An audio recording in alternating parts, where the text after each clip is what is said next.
Hi, I'd like to speak about a question I often see come up on Quora, and that relates to the possibility of the human soul reincarnating as animals in the next lifetimes, assuming the understanding of reincarnation, that we are spiritual beings experiencing lifetimes, human lifetimes for a while, after which we return to our original form, which is of being a spiritual entity, not a human being. I am assuming that the idea of reincarnating as an animal probably relates to several religious sources that address reincarnation, and that state that you might incarnate as some type of animal in your next lifetimes.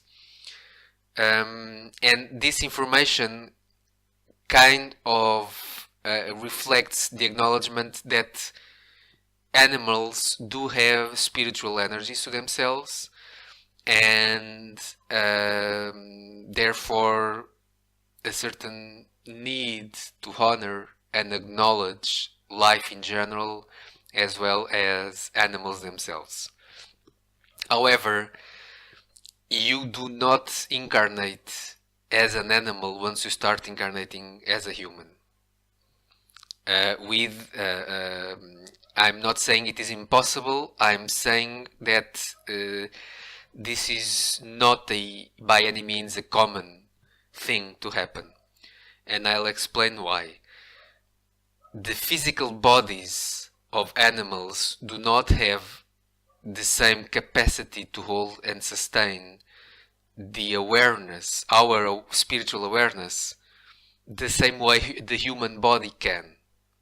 So what happened if you tried to take your current spiritual awareness as you know it right now, and then proceed to take it into the body of an animal, or incarnate as an animal?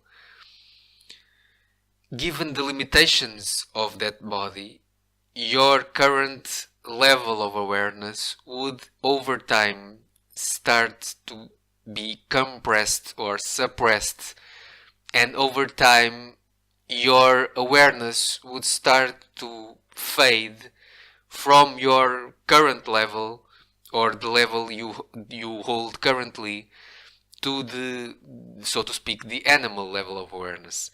In other words, you lose awareness, your level of awareness would drop, and the consequence of that is that spiritually you'd lose track of the awareness that is needed for you to incarnate as a human being.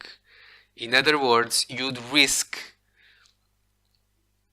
getting stuck into the awareness, into the level of awareness of an animal or animals, and to get out of it, you'd need to then only start reincarnating as animals, so that you would eventually develop, grow your awareness up to a point where you could be rescued from that state. So, in other words, that is to say that if you were to actually incarnate in an animal form, you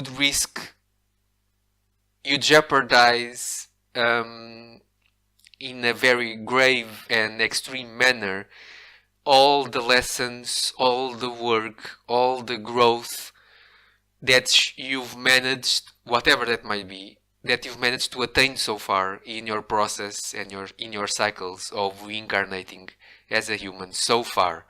For that reason, it is not usually something any human being does at all. When you start reincarnating as a human being, you proceed to always reincarnate as a human being. I would admit certain exceptional circumstances for this to be possible. Those circumstances would relate to if by any form of reasoning, spiritual reasoning, you would benefit from incarnating as an animal. Let's say as an example, the possibility of a human soul having graduated from the level of awareness of animals, but then the first few incarnations as a human being don't go so well, and there's too much trauma and there's too much imbalance. So in those circumstances, what might happen is to give the spiritual entity a break, so to speak, to have it rest for a bit. The entity incarnating as a human being has a couple of lifetimes as an animal again, just so to stabilize the state of the spiritual self. But again, these are exceptional situations. This is not the norm. Something that is also possible is for the space in between lifetimes, between one human life and the next human life, you might choose to spend some time as an energy, in energy form, with the energy of nature, with the energy of a location, or with the animal energy, or with the energy of plants or vegetation. But these are not incarnation. This is not incarnation per se. This is not going into one body, one specific animal, and live a lifetime in that body. This is a more observational, if you will, meditative kind of experience. So all of this to say that again, when you are incarnating as a human being, it is an occurrence to go back to incarnating as an animal that would be so extreme and would risk your spiritual progress as a spiritual entity for no particular gain, and so it never happens.